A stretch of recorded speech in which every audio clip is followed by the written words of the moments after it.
Selamat pagi Bu, perkenalkan nama saya Diana Nebrubarus, NIM P07524119050 dari kelas D3 2B. Di sini saya akan membuat video tentang pemberian nutrisi pada bayi dan balita. Selamat menyaksikan. Perkenalkan, nama saya Diana Nebrubarus. Di sini saya akan membahas topik pertama, yaitu cara pemberian ASI eksklusif. Selamat menyaksikan. Hai Bunda, apakah itu ASI eksklusif? ASI eksklusif adalah memberikan ASI setelah bayi lahir hingga usia 6 bulan. Kandungan pada ASI yang pertama nutrisi, hormon, enzim, faktor pertumbuhan antibodi, anti alergi. Nutrisi dalam ASI hampir mencakup kurang lebih 200 unsur zat makanan yang dibutuhkan bagi bayi, jadi tidak ada makanan lain yang sesempurna ASI bagi bayi. Perlu Bunda ketahui, ada 13 manfaat yang bisa si kecil dan Bunda dapatkan dari pemberian ASI eksklusif. Yang pertama, sistem ketebalan tubuh bayi lebih kuat. Yang kedua, membuat si kecil lebih cerdas. Yang ketiga, berat badan ideal. Yang keempat, tulang bayi lebih kuat. Yang kelima, mendapatkan limpahan kolesterol. Yang keenam, mengurangi resiko sindrom kematian bayi mendadak. Yang ketujuh, memperkuat hubungan bunda dan anak. Yang kedelapan, tubuh lebih cepat langsing. Yang kesembilan, KB alami. Yang kesepuluh, bisa mengurangi stres bunda. Yang ke-11, mengurangi pendarahan. Yang ke-12, resiko terkena kanker menurun. Yang ke-13, yang pastinya hemat uang. Beribu-ribu kaleng susu formula yang tercanggih tidak dapat digantikan ASI bagi bayi, karena ASI merupakan anugerah terbesar bagi ibu yang dapat diminum bayi sepuasnya. Jadi kalau ada yang gratis, kenapa harus bayar? Untuk memperlancar pemberian ASI eksklusif, biarkan bayi dalam jangkauan ibu setelah proses persalinan selama 24 jam atau yang disebut dengan rawat gabung. Posisi tubuh bayi yang baik pada saat bayi menyusu yaitu: yang pertama, posisi muka bayi menghadap ke payudara. Yang kedua, perut atau dada bayi menempel ke perut atau dada ibu. Yang ketiga, seluruh badan bayi menghadap badan ibu hingga telinga bayi membentuk garis lurus dengan lengan dan leher bayi. Yang keempat, seluruh punggung bayi tersanggah dengan baik, kontak mata antara ibu dengan bayi. Yang kelima, pegang belakang bahu, jangan kepala bayi. Yang keenam, kepala terletak di bawah bagian lengan, bukan di siku. Jika perlekatan menyusu sudah benar, maka tanda-tanda perlekatan yang benar yaitu mulut bayi terbuka lebar, di mana bayi menyusu pada bagian areola payudara atau bagian yang berwarna gelap, bukan hanya pada puting. Kemudian dagu bayi menempel pada payudara ibu menghadap ke atas. Selanjutnya, suara bayi terdengar pelan. Bila terdengar keras, maka posisi belum benar. Bunda-bunda yang bekerja, berikut ada kiat-kiat agar tetap bisa memberikan ASI eksklusif. Yang pertama, memerah ASI bunda dapat melakukan dengan tangan, pompa atau pompa elektrik. Yang kedua, menyimpan ASI perah atau asip. Penyimpan ASI yang salah akan merusak kualitas ASI dan perjuangan bunda mengumpulkan ASI menjadi sia-sia. Yang ketiga, cara menggunakan ASI peras atau asip. Saat hendak digunakan, keluarkan wadah asip dari kulkas, hangatkan dengan cara mengalirkan air hangat ke dinding wadah asip atau merendamnya di air hangat. Jangan memanaskan ASI dengan microwaves. 4. Latihan memberikan ASI dari botol. 2 minggu sebelum ibu bekerja, ajarilah bayi dan pengasuh yang akan ditinggal menjaga bayi selama bunda bekerja untuk memberikan ASI pada jam-jam di mana bunda akan bekerja. Berikan ASI dengan gelas, hindari pemberian ASI dengan botol karena akan membuat bayi bingung. Yang kelima, dukungan dari lingkungan kerja, hak bunda untuk menyusui dan hak anak untuk mendapatkan ASI dan dilindungi oleh undang-undang.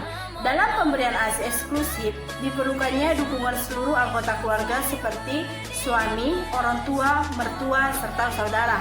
Demi tercapainya pemberian ASI eksklusif selama 6 bulan pertama, karena tanpa adanya dukungan mereka, pemberian ASI eksklusif ini tidak akan berhasil.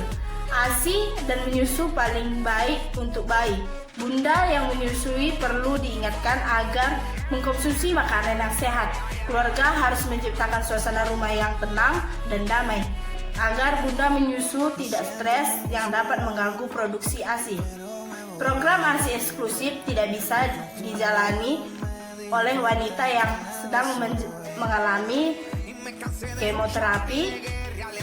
Program ASI eksklusif tidak bisa dijalani oleh wanita yang sedang menjalani kemoterapi, tuberkulosis, mengkonsumsi obat-obatan tertentu, pengguna narkoba, atau penderita HIV.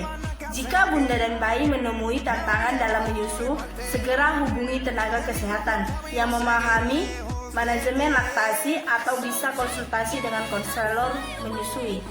Menyusui, anak sehat, keluarga bahagia. Salam menyusui. Pemberian makanan pendamping air susu ibu atau MPASI pada bayi usia 6-8 bulan. Setelah dikaji teorinya, maka sekarang akan masuk dalam praktikum pemberian MPASI pada usia 6-8 bulan. Sebelum kita melakukan praktik, marilah kita pelajari kembali tentang materi pemberian MPASI pada bayi usia 6-8 bulan. Hal ini untuk mengingatkan Anda terhadap materi yang telah disampaikan sebelumnya. Makanan pendamping ASI pada bayi usia 6-8 bulan. MPASI adalah makanan atau minuman yang mengandung gizi diberikan kepada bayi atau anak yang memenuhi kebutuhan gizinya. MPASI merupakan makanan kerajinan dari ASI ke makanan keluarga.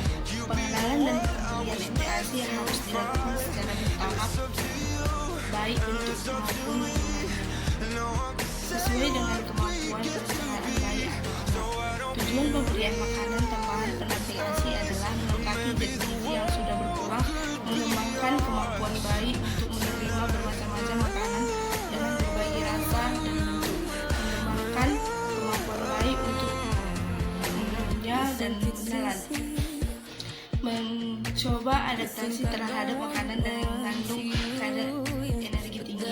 Tuhan bayi 6 bulan pertama dapat dicukupi dari pemberian ASI eksklusif. Namun, setelah usia 6 bulan, kebutuhan bayi dan zat gizi menjadi semakin berkurang untuk pertumbuhan dan perkembangannya, sehingga memerlukan makanan pendamping ASI. Pada bayi 6-8 bulan, pemberian ASI diteruskan serta pemberian makanan tambahan mulai diperkenalkan dengan pemberian makanan lumat 2 kali sehari. Pemberian makanan tambahan diperkenalkan karena keadaan alat cerna sudah semakin kuat. Makanan yang dapat diberikan pada bayi ini harus sudah bervariasi, terutama dalam memilih bahan makanan yang akan digunakan. Bahan makanan lauk pauk seperti telur, hati, daging sapi, daging ayam, ikan lasang, ikan kering, udang, atau tempe tahu dapat diberikan secara bergantian. Jika akan menyiapkan MPASI yang penuh, memperhatikan hal berikut. Pertama, padat kalori, protein dan zat besi, kalsium, vitamin A, vitamin C, dan folat. Yang kedua, tidak berbumbu tajam, tidak menggunakan gula, garam, penyedap rasa, dan pengawet. Yang ketiga, mudah ditelan dan disukai anak. Yang keempat, tersedia lokal dan harganya terjangkau. Cara mudah membuat susu kacang hijau. Step pertama, siapkan 1 liter air santan dan garam. Yang kedua, masukkan 100 gram gula pasir. Yang ketiga, masukkan setengah lembar garam. Yang keempat, aduk-aduk lalu masukkan tepung beras, aduk terus hingga merata. Yang kelima, didihkan dan aduk hingga merata dengan mental. Yang keenam, setelah mengental, beri sedikit pewarna makanan. Yang ketujuh, setelah mendidih, masukkan 100 gram kacang hijau dan aduk hingga merata. Step kedua, siapkan 250 ml air dan campur 250 gram gula jawa. Yang kedua, masak hingga gula tercampur dengan air. Yang ketiga, setelah mencair, tunggu hingga gula menyusut. Yang keempat, lalu kita saring gula yang sudah menyusut tadi ke mangkuk.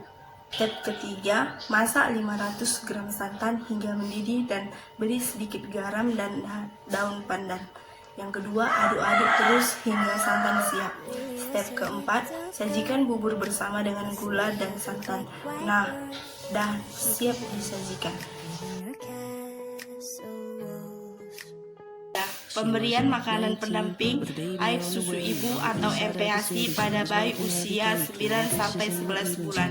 Selain ASI, bayi juga mendapat makanan pendamping ASI atau MPASI. Pada topik 2 telah disajikan teori dari praktikum pemberian MPASI pada bayi berumur 6-8 bulan. Selanjutnya pada topik 3 ini akan disajikan tentang teori dan praktikum pemberian MPASI untuk bayi berumur 9-11 bulan. A. Makanan pendamping air susu ibu atau MPASI pada bayi usia 9-11 bulan. Pada bayi usia 6-8 bulan, tekstur makanan yang diberikan adalah lebih cair. Makanan lembut atau sering seperti sari buah, bubur susu, tim saring. Menginjak usia 9-11 bulan, makanan bayi mulai beralih ke makanan yang lebih bentuknya kental dan padat, namun tetap bertekstur lunak seperti nasi tim. Pemberian makan bayi pada usia 9-11 bulan adalah teruskan pemberian ASI dan berikan MPASI yang lebih padat. Contohnya bubur nasi, nasi tim, dan nasi lembut, sari buah, dan makanan saringan. MPASI membuat nasi tim. Yang pertama itu kita siapkan dada ayam, jahe, bawang putih, garam. Setelah bahannya sudah terkumpul, lalu kita rebus ayam tersebut dengan irisan bawang putih. Setelah ayamnya sudah matang, kita tiriskan, lalu kita cincang ayam tersebut sampai halus. Setelah itu, ambil cincangan ayam tersebut, lalu masukkan ke air rebusan. Setelah mendidih, ambil beras, lalu masukkan setelah matang. Masukkan garam, buncis, wortel, tomat, lalu aduk hingga merata. Setelah semuanya matang, maka siap kita sajikan. Topik 4. Pemberian makanan pendamping air susu ibu atau MPASI pada bayi usia 1-2 tahun.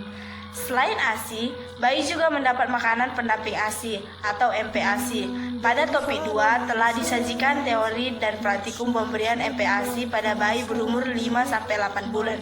Selanjutnya, pada topik 3 juga disajikan tentang MPASI pada bayi umur 8-11 bulan.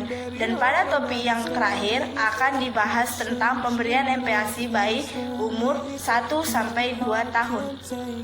Makanan pendamping air susu ibu atau MPASI pada bayi usia 1-2 tahun. Setelah melewati usia 1 tahun, anak akan mulai pilih-pilih makanan apa yang diberikan kepadanya. Perkembangan mental anak dapat dilihat dari kemampuan untuk menolak terhadap makanan yang disajikan kepadanya. Penolakan itu tidak boleh dijadikan alasan oleh orang tuanya untuk melakukan pemaksaan karena ketegangan dan paksaan justru akan memicu mengasah sikap mempertahankan diri anak. Sebaliknya, ibu melakukan kompromi dengan memberikan pilihan makanan, 1 atau 2 macam makanan. Selain faktor tersebut, anak mulai tidak terlalu tertarik dengan makanan karena ia telah mempunyai perhatian lain, misalnya keinginan mengenal lingkungan, mainan dan sebagainya. Jika gejala tidak suka makan dibiarkan berlangsung, maka pertumbuhan tubuhnya menjadi pelan, berat badannya cenderung turun. Padahal pada usia dini pertumbuhan balita harus tetap berjalan dan kebutuhan gizi perlu diperhatikan. Oleh karena itu, makanan yang diberikan harus menarik, bergizi, sederhana dan penuh warna-warni. Selain itu, ibu harus memperhatikan jenis makanan yang anak suka serta berusaha kreatif untuk menyajikan makanan dalam bentuk atau rasa yang disukai anak. Pemenuhan gizi pada anak usia 1-2 tahun adalah sebagai berikut. 1. Teruskan pemberian ASI. 2. Berikan makanan keluarga secara bertahap sesuai kemampuan anak. 3. Berikan 3 kali sehari sebanyak setengah porsi makanan dewasa terdiri dari nasi, lauk pauk, sayur dan buah. 4. Berikan makanan selingan kaya gizi 2 kali sehari antara waktu makan atau biskuit, kue. Dan 5. Perhatikan variasi makanan. Dalam memenuhi kebutuhan gizi anak, Anda perlu memperhatikan jumlah kebutuhan karbohidrat, protein, lemak, protein mineral, dan vitamin. Berikut adalah angka kecukupan gizi rata-rata yang dianjurkan bagi anak usia 1-2 tahun. Yang pertama, energi 1000 kalori. Yang kedua, protein 25 gram. Yang ketiga, vitamin A 400. Yang keempat, zat besi 8,2 mg. Yang kelima, kalsium 500 mg. Bahan-bahannya simpel banget dan gampang didapat ya Bunda. Terus di sini juga sehat banget karena ada wortel. Ini adalah salah satu solusi untuk anak-anak yang gak suka makan sayuran. Pakai langkah pertama, kita parut wortel, cukup pakai parutan keju seperti ini ya. Wortelnya selesai, lalu kita kocok lepas 2 butir telur. Ini aku menghalusin dagingnya ya Bunda. Kesini aku nggak pakai punya chopper, jadi aku pakai blender. Ini aku sengaja pakai yang kecil supaya nggak beban banget ke mesin blendernya ya. Dan di sini bawang putih yang sudah kita iris tipis-tipis ya Bunda. Lalu kita masukkan ke daging yang akan digiling dan ditambah dengan sedikit telur supaya nanti pada saat penggilingan di blendernya mudah. Nah, seperti ini proses penggilingan di blender ini lumayan cepet ya. Ini sudah sampai halus seperti ini. Nah, seperti ini tekstur daging ayam yang sudah dihaluskan dengan blender. Ini harus ya banget ya Mam. Ini sudah tercampur bawang merah dengan dagingnya. Lalu kita aduk dagingnya supaya bumbu bawang putih, bawang merah goreng tadi merata. Langkah selanjutnya yaitu kita masukkan wortel, lalu dagingnya kita bumbu. Dengan ini kaldu jamur yang mampu, kebetulan aku pakai merek Total In non-misis, dikonsumsi untuk anak kecil. Ini 1 sendok ya. Aku ini saja pakai sendok kecil, tapi takarannya biasanya ini aku pakai 1 sendok makan. Kaldu ayam yang setengah sendok, teh garam dan setengah sendok teh merica bubuk ya. Kalau ini sudah aduk rata, kembali seperti ini agar bumbunya meresap dan merata ke seluruh adonan. Dan terakhir baru kita masukkan tepung tapioka. Ini 6 sendok tepung tapioka ya. Harus sama seperti dengan yang sebelumnya. Kita aduk rata lagi jadi tepungnya merata di adonan daging nugget ini seperti ini ya. Nah, ini dia sudah tercampur semuanya. Lalu kita siapkan kertas minyak loyang. Tidak ada rongga di adonannya. Biasanya kalau misalnya ada, nggak gitu adonannya. Jadi bolong ya Mamski, adonannya daging nuggetnya ini jadikan nggak ada bagus ya. Nanti teksturnya kalau bolong, jadi harus kita tegak-tegak seperti ini.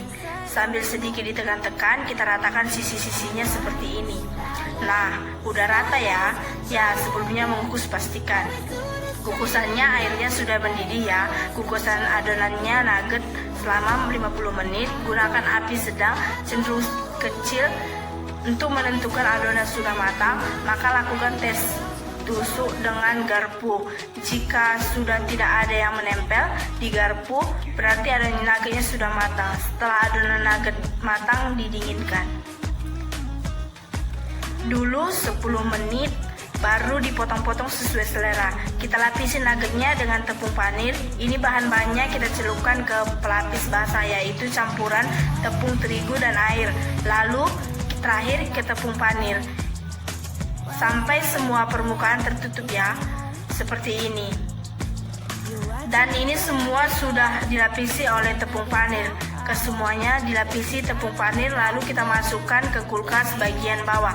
Tujuannya agar tepung panir menempel dengan adonan dan proses pembuatan nuggetnya sudah selesai. Sekarang kita bisa packing. Jika konsumsi sendiri, kita bisa packing sendiri. Simpan di wadah tertutup ya, lalu simpan ke freezer. Dan ini bisa kuat sampai 1 bulan. Nuggetnya sudah selesai.